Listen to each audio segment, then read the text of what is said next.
আসসালামু আলাইকুম everyone, welcome to my channel.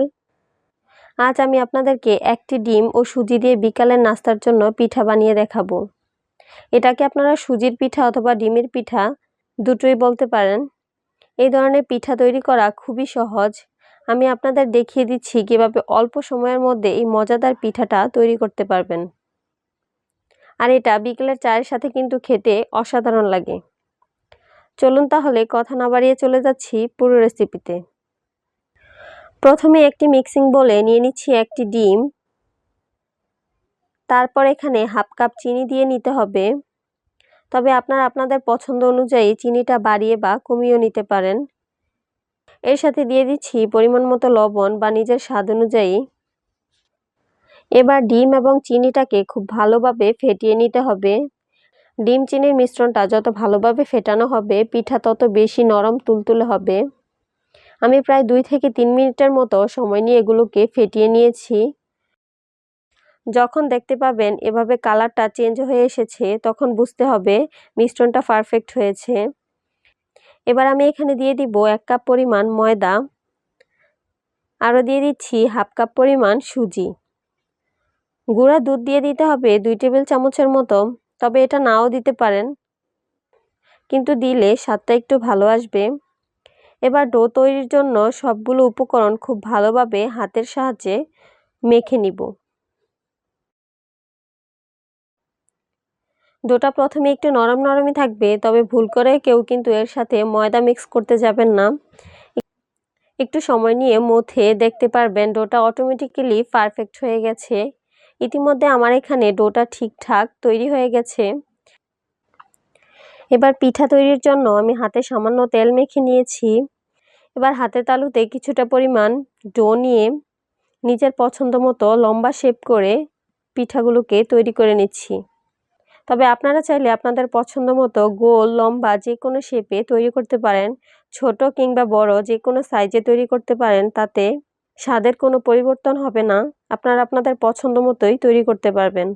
আমার সবগুলো পিঠা এভাবে তৈরি করার কাজ শেষ হয়ে গেছে। এবার আমি এগুলোকে ভাজতে চলে যাব। এখন একটা প্যানে পরিমাণ মতো তেল দিয়ে চুলায় বসিয়ে দিয়েছি।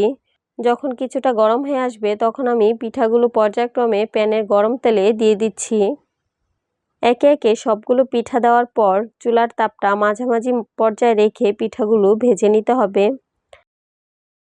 তবে অতিরিক্ত তাপে পিঠাগুলো ভাজা যাবে না, তাহলে উপর থেকে অনেকটা পুড়ে যাবে আর ভেতর থেকে কাঁচা রয়ে যাবে।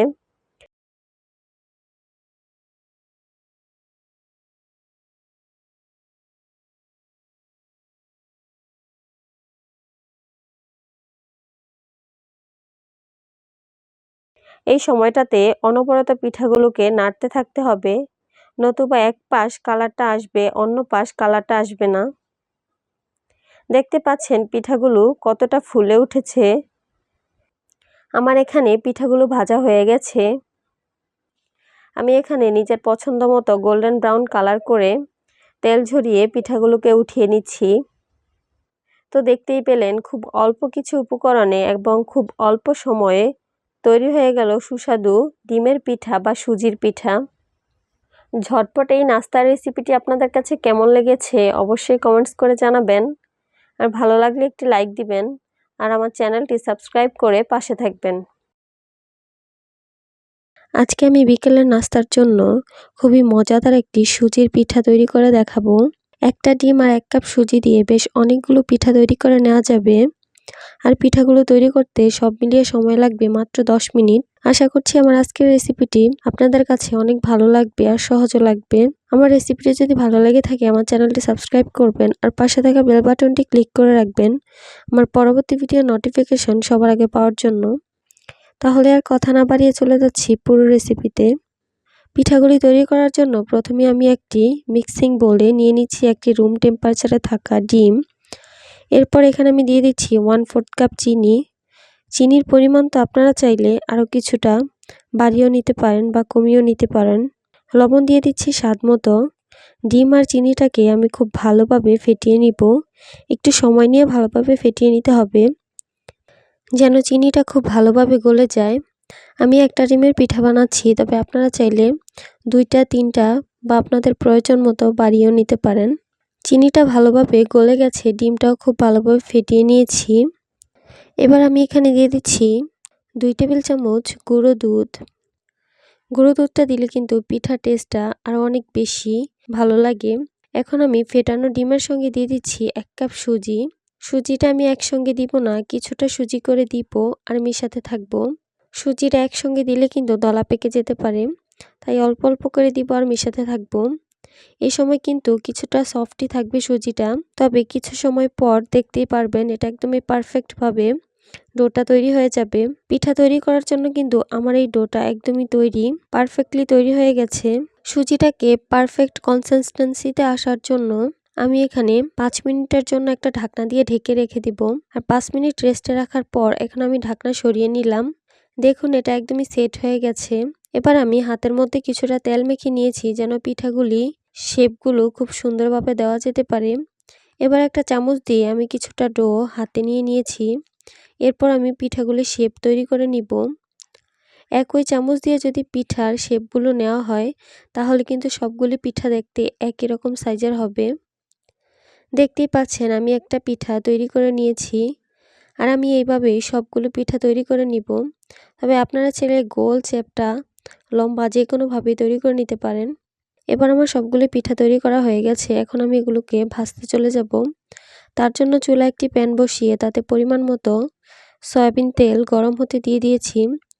পিঠাগুলি ভাজার জন্য চুলার মিডিয়াম লো হিটে আমি তেলটা বসিয়ে দিয়েছিলাম। পিঠাগুলি কিন্তু মিডিয়াম হিটে ভাজতে হবে, অতিরিক্ত গরম তেলে কিন্তু এই পিঠাগুলি ভাজা যাবে না, তাহলে উপর থেকে অনেক বেশি দ্রুত কালার চলে আসবে আর ভিতর থেকে কাঁচা রয়ে যাবে। তেলটা যখন কিছুটা গরম হয়ে এসেছে তখন আমি একে একে বেশ অনেকগুলো পিঠা দিয়ে দিয়েছি। যেহেতু এগুলো সুজির পিঠা তাই অতিরিক্ত গরম তেলে দিলে কিন্তু উপর থেকে অনেক বেশি দ্রুত কালার চলে আসবে আর ভেতর থেকে কাঁচা রয়ে যাবে। সবগুলি পিঠা দেওয়া হয়ে গেলে চুলার হিটটা আমি মিডিয়ামে রেখে পিঠাগুলিকে ভেজে নিব। কিছুক্ষণ পর পর পিঠাগুলিকে উল্টে পাল্টে দিতে হবে যেন পিঠাগুলি সমানভাবে ভাজা হয়। পিঠাগুলো খুব একটা বেশি সময় লাগবে না ভাজতে, 5 থেকে 6 মিনিটের মতো লাগতে পারে। দেখতেই পাচ্ছেন পিঠাগুলির মধ্যে খুব সুন্দর একটা গোল্ডেন ব্রাউন কালার চলে এসেছে। আমার এই পিঠাগুলি এখন ভাজা হয়ে গেছে। এখন আমি একটা ছাঁকনিতে করে তেল ঝরিয়ে পিঠাগুলিকে তুলে নিব। তৈরি হয়ে গেল ঝটপট আর অনেক বেশি মজাদার সুজির পিঠা। হাতে মাত্র 10 মিনিট সময় নিয়ে কিন্তু ঝটপট তৈরি করে পরিবেশন করতে পারেন। আশা করছি আমার আজকের এই সুজির পিঠাগুলি আপনাদের কাছে খুবই ভালো লেগেছে আর সহজও লেগেছে। আমার এই রেসিপিটি যদি ভালো লেগে থাকে অবশ্যই একটি লাইক দিবেন আর আমার চ্যানেলটি সাবস্ক্রাইব করবেন। পাশে থাকা বেল বাটনটি ক্লিক করে রাখবেন আমার পরবর্তী ভিডিও নোটিফিকেশন সবার আগে পাওয়ার জন্য। আজকে এ পর্যন্তই, সবাই ভালো থাকবেন। আল্লাহ হাফেজ।